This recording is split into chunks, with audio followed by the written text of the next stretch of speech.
características.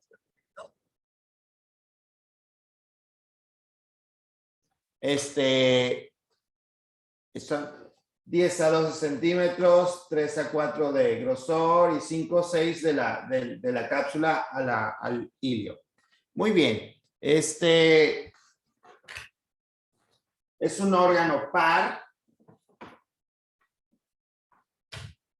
También es otra característica.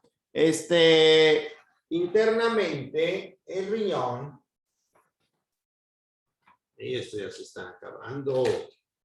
Vamos a ver otro.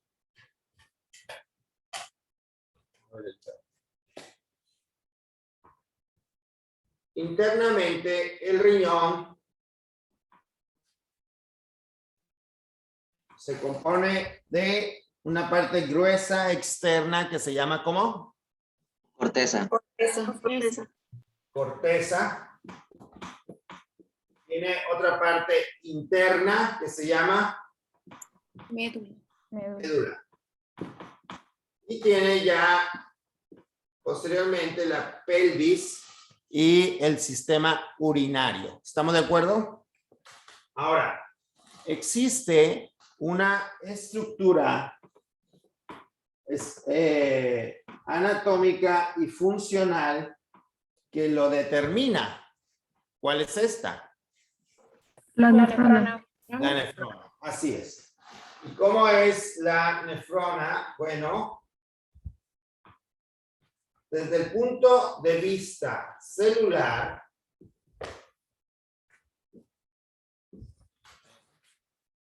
la nefrona, a diferencia de otras estructuras que determinan diferentes órganos, como en el caso del sistema nervioso central, cuya representación está dada ¿por quién? Por la neurona. Por la neurona. En el caso del hígado, el hepatocito. En el caso del músculo, el miocito. Todas estas estructuras son unicelulares. ¿Estamos de acuerdo? Estamos hablando de células. La diferencia fundamental es que cuando hablamos de la nefrona, hablamos de una estructura multicelular. ¿Por qué será multicelular? ¿Cuál podría ser una explicación?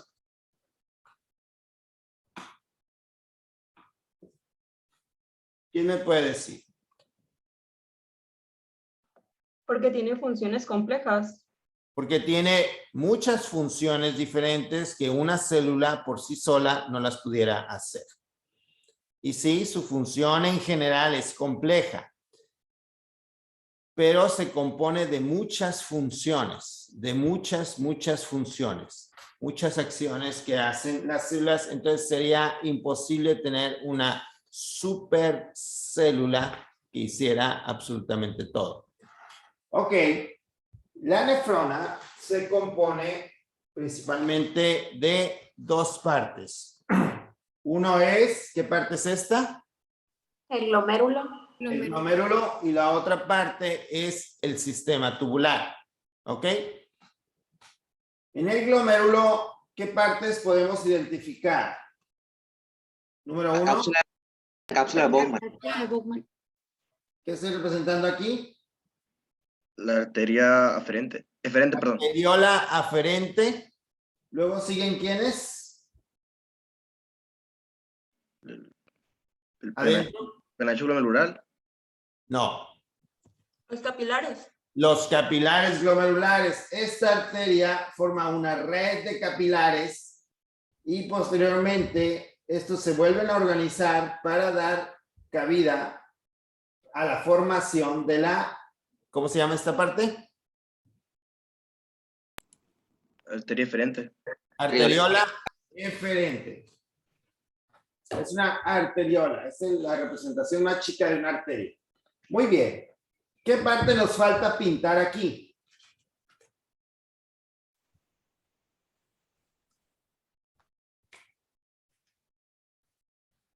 ¿Qué estructura nos falta pintar aquí? Dentro del glomérulo.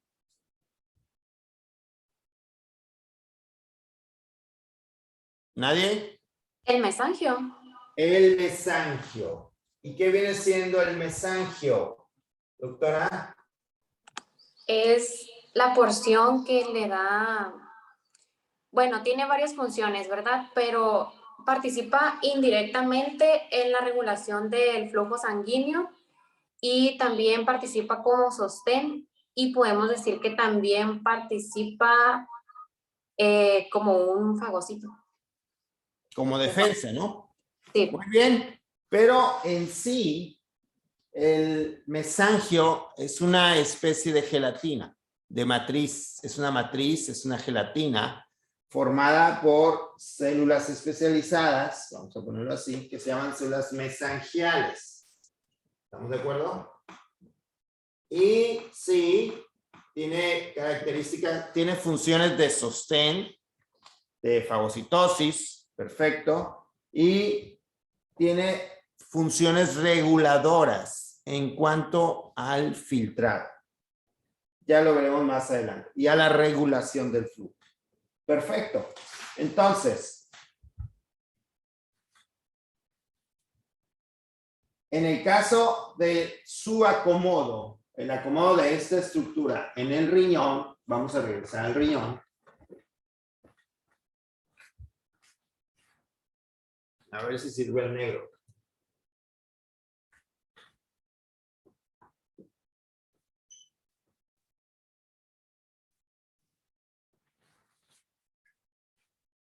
Muy bien.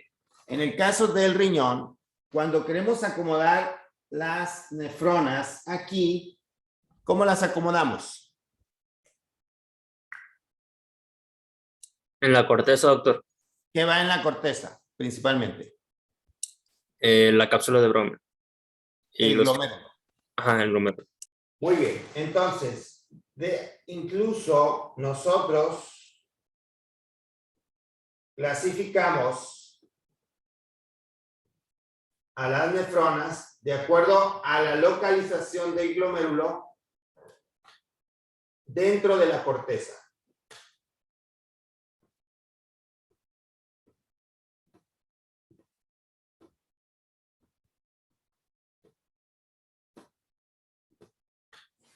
¿Ok? Entonces, si los glomérulos se encuentran inmersos en la corteza, las nefronas se llaman Cortical. Si los glomérulos se localizan sentados sobre la médula, pero obviamente también en la corteza, entonces se llaman Yuxtamedulares. yuxtamedulares. Ahora, no solo los diferencia, no solo se van a diferenciar por la localización del glomérulo, sino también el hecho de que las nefronas yuxtamedulares, ¿qué característica tienen?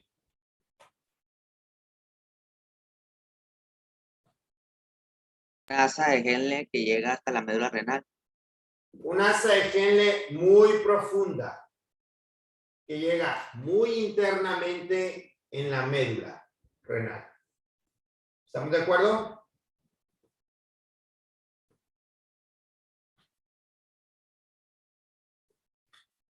Y a diferencia, las asas de Henle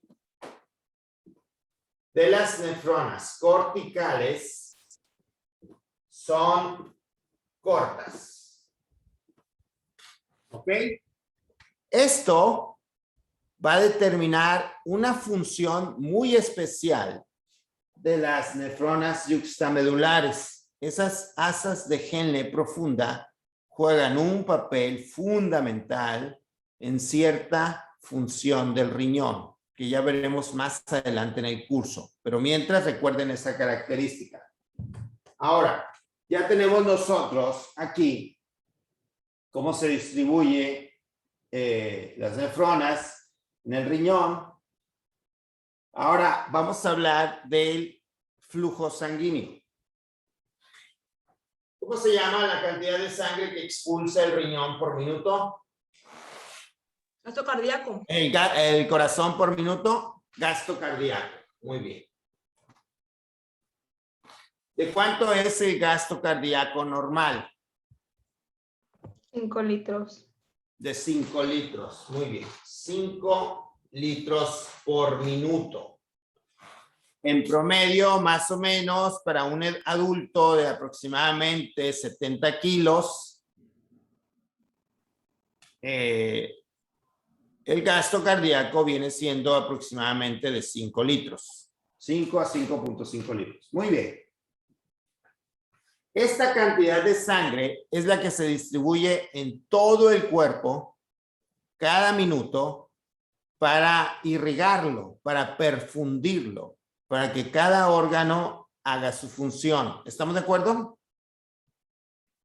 Muy bien. Ahora, de esto, este gasto se tiene que distribuir. Como son muchos órganos y sistemas, ¿cuál sería una buena manera de distribuir este gasto?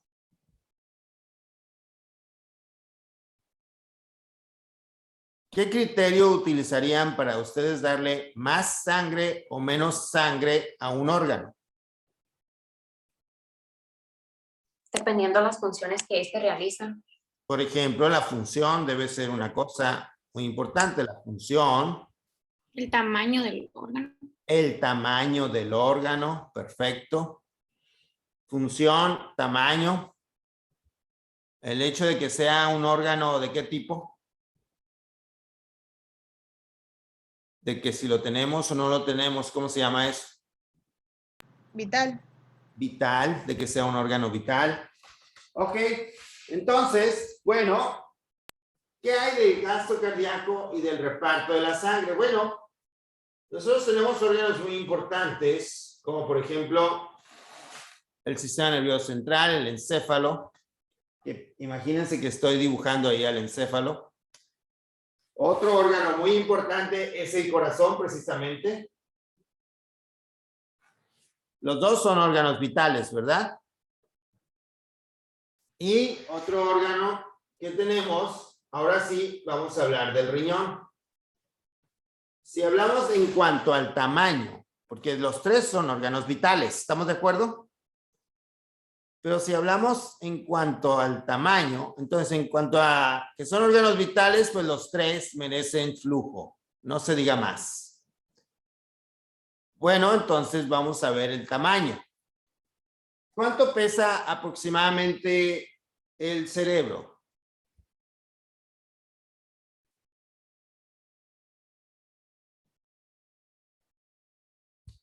¿Alguien tiene idea? ¿No? 1.5 gramos. Kilos. Kilos, sí. Para el hombre, en el caso de la mujer, es aproximadamente de 1.500 gramos. En el caso de la mujer. En el caso del hombre, es un poco más. Entonces, lamento informarles, señoritas, que tenemos en general el cerebro más grande que ustedes. Gracias a Dios. Imagínense que lo tuviéramos iguales. Si así nos va como nos va. Así que Dios nos dio un poquito más. Dijo, a ver si se pueden defender. Pero bueno, ese es solo un dato curioso. ¿Cuánto pesará más o menos el corazón?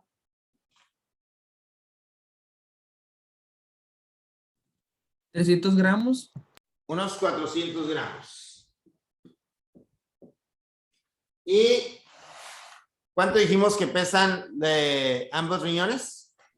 Cada riñón dijimos. De 150 a 160 gramos. Por 2, pues serían como 300. Ajá, más o menos 125 a 150 gramos, vamos a ponerle 300 gramos. Entonces,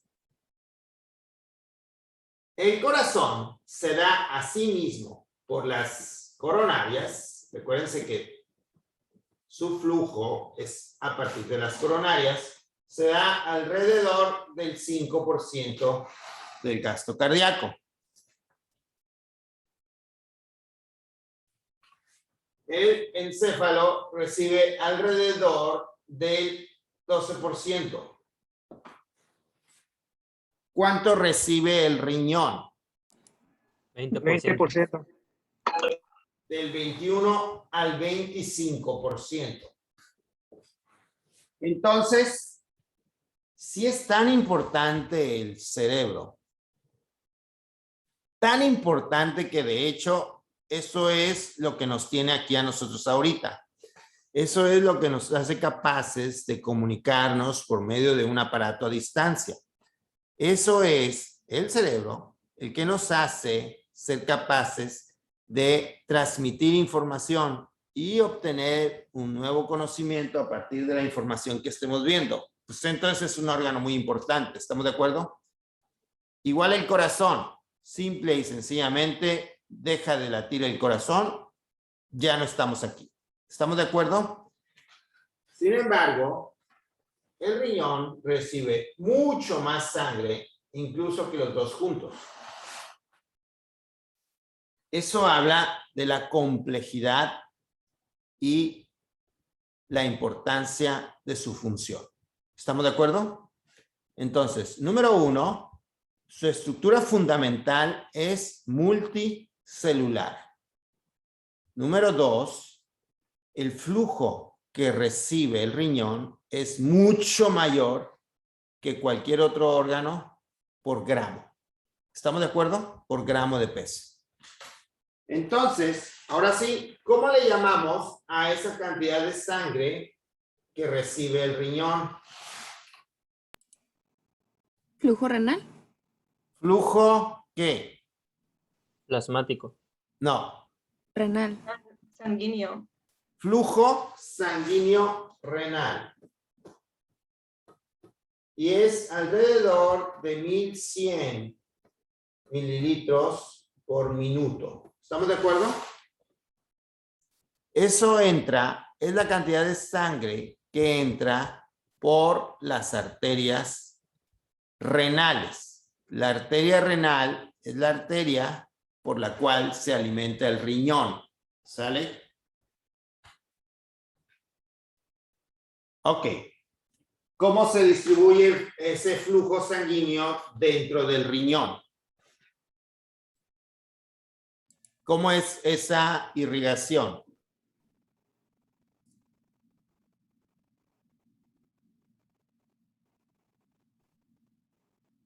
¿Alguien tiene idea? ¿Se refiere a cómo se va dando Sí, ¿cómo se va distribuyendo? las ramas? Ajá. Ok. Bueno, después de que ya está la arteria renal, entra y se divide en arterias interlobulares que pasan entre cada pirámide renal. Bueno, pero eso es ya mucho después. Antes que nada, se divide en qué parte anterior y posterior. ¿Estamos de acuerdo? Ok. Ahora, esa anterior, ¿en cuántas ramas se divide y cómo se llaman? La Pues antes de segmentaria entrar, superior y inferior. son las segmentarias. Son las segmentarias y son 4 ramas. 4 ramas segmentarias. Esas ramas se dividen a su vez en varias ramas más.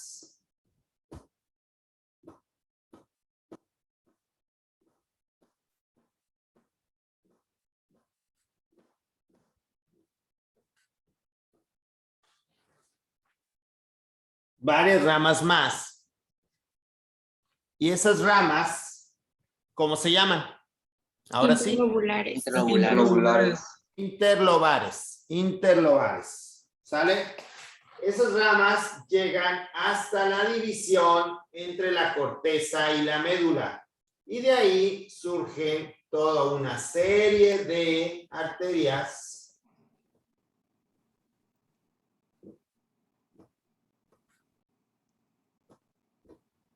que siguen toda esta división. ¿Cómo se llaman esas arterias? Arciformes o arcuatas. Y de ahí surgen otras ramas más pequeñas que penetran a lo largo de toda la corteza. ¿Cómo se llaman esas ramas? Interlobulares. interlobulillares. ¿Sale? Muy bien.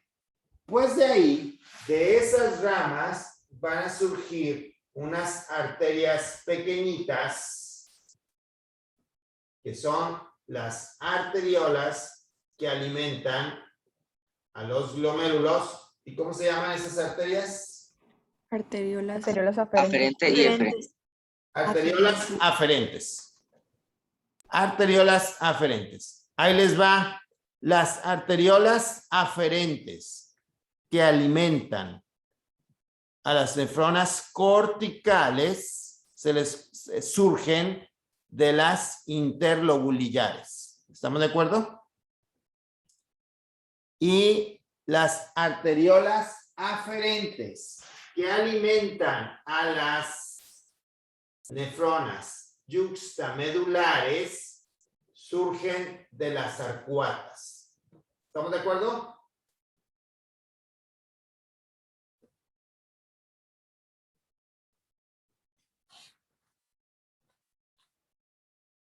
Muy bien. Entonces, aquí hay otra diferencia fundamental con el resto de los órganos. Normalmente, si hablamos de la circulación, de la irrigación de cualquier órgano, ¿cuál es la parte más beneficiada de la circulación, de la irrigación en el órgano en cuestión? Normalmente, ahí les va la pregunta otra vez. En cualquier órgano, ¿cuáles son las partes mejor irrigadas? Las que están, ¿qué? Proximales ¿Proximales a quién? al órgano. No. Bueno, Sí, dilo. a la irrigación, o sea. A la irrigación, a la arteria principal. Normalmente, las regiones o zonas mejor irrigadas son las zonas proximales a las arterias. Luego cada vez menos y usualmente las zonas periféricas son mucho menos irrigadas. En el caso del riñón, todo este flujo sanguíneo se dirige hacia la corteza. La prioridad de la circulación renal es la corteza. ¿Estamos de acuerdo? Muy bien. Ahora, más que la corteza en general, la prioridad fundamental de todo este flujo es que llegue ¿hacia dónde?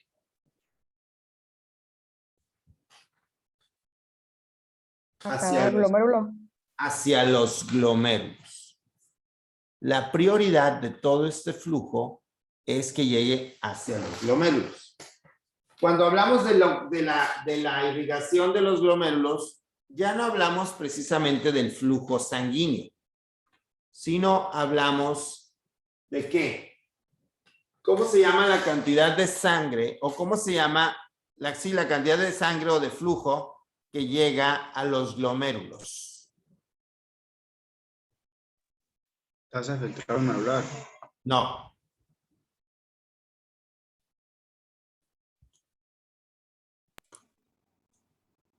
¿Alguien tiene idea? ¿No era lo que se llama ovillo glomerular o algo así? No. El ovillo glomerular son los capilares glomerulares. Pero ¿cómo se llama esa cantidad de flujo? ¿Cómo le llamamos a esa cantidad de flujo que entra por la arteriola aferente? ¿Alguien tiene idea? El plasma. Sí entra el plasma, pero ¿cómo se llama? ¿Flujo qué? Flujo plasmático renal. Flujo plasmático renal efectivo. Efectivo. Flujo plasmático renal efectivo.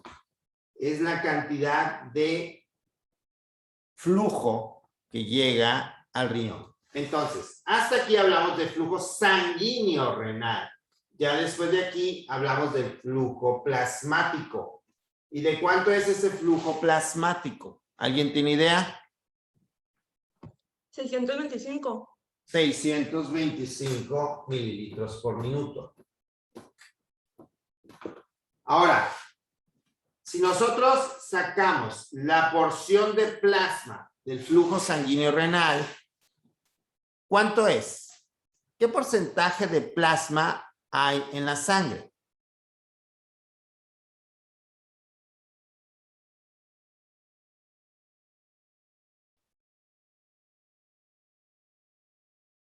¿Cuánto corresponde al plasma? ¿Cuánto corresponde al hematocrito?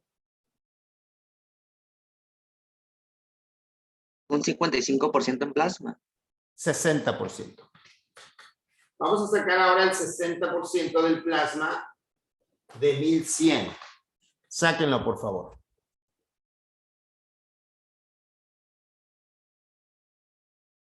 $660. 100 mililitros. Entonces, si hablamos aquí del plasma, son 660 mililitros.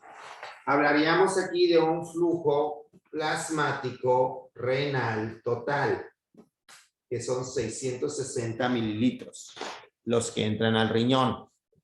Sin embargo, de ese flujo, el 5% nada más se va a ir a irrigar las estructuras de sostén. El 95% de ese flujo se va a convertir en flujo plasmático renal efectivo y es igual a 625 mililitros por minuto, cuando el total fueron 660, es decir, es el 95%. Pero nos vamos a olvidar de esta cifra, solo quería hacer esa comparación. Pero sí, apréndanse lo que es el flujo sanguíneo renal, que son 1100 mililitros por minuto, el flujo plasmático renal efectivo. Entonces, flujo plasmático renal efectivo es la cantidad de plasma que entra por las arteriolas aferentes por minuto. ¿Ok? Entonces, fíjense muy bien. El corazón, por medio de su gasto cardíaco, envía más del 20% hacia los riñones. Y ese 20%, ese más del 20%, se va a ir directo a entrar por los glomérulos. ¿Estamos de acuerdo? No va a irse distribuyendo por aquí y por acá y le damos algo a los glomérulos. No. Ese 20%, más del 20%, prácticamente completo, se va a ir a entrar por los glomérulos. O sea, una función fundamental de nuestro sistema en general, hablando de todo, de su integridad, del sistema íntegro en todo sentido, más del 20% es para que entre directamente por los glomérulos, por las arteriolas aferentes. Y esa cantidad de plasma tan fabulosa que va a entrar por minuto a los glomérulos, ¿en qué se va a convertir? ¿Qué va a pasar dentro del glomérulo con ese plasma? Es el que se filtra. Es el que se filtra. ¿Y cómo se llama ese plasma que se filtra? Filtrado glomerular. Fácil. Filtrado glomerular. Entonces, todo esto que acabamos de hablar es para que nos dé cabida a que se forme el filtrado glomerular. ¿Estamos de acuerdo, doctores? ¿Qué significa el filtrado glomerular? ¿Qué es el filtrado glomerular?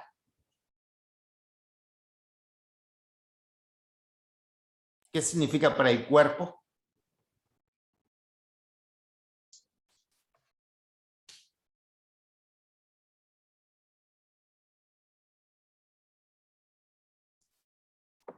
Determinada la función de ese órgano del riñón. Pero, ¿cuál es esa función?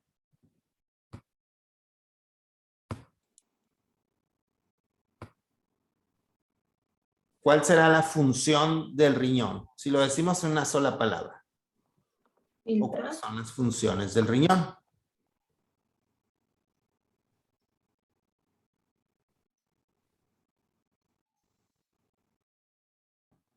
Excretar.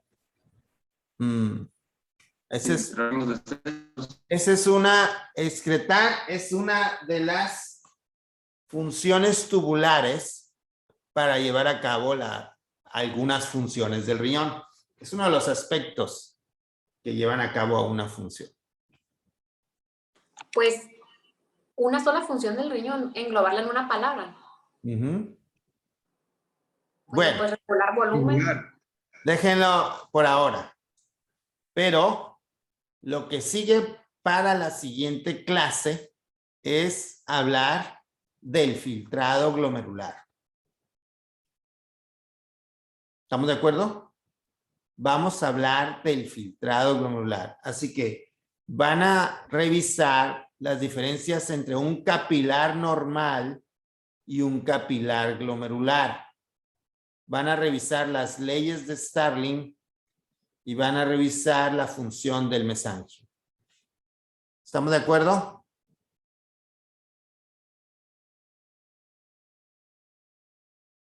Por ahora aprendieron que el flujo sanguíneo renal es mucho más grande que de cualquier otro órgano. Y no porque sean precisamente grandes los riñones, sino porque nos habla de la complejidad de su riñón, de su función. Número 2, ese flujo va prácticamente dirigido a que se forme el filtrado glomerular. Y por cierto, ¿de cuánto es el filtrado glomerular, doctores? 125 mililitros. 125 mililitros por minuto. Muy bien. Ya veremos más a detalle eso en la siguiente clase. ¿Ok, doctores? Bueno, es todo por hoy. Prácticamente ya estamos sobre el curso. Y la siguiente clase se llama filtrado glomerular. Les repito lo que ya les comenté. La clase sale de ustedes. ¿Estamos de acuerdo? Yo solo los voy a dirigir, pero ustedes necesitan revisar todo lo que vamos a ver. ¿Ok, doctores? Muy bien. Buen día.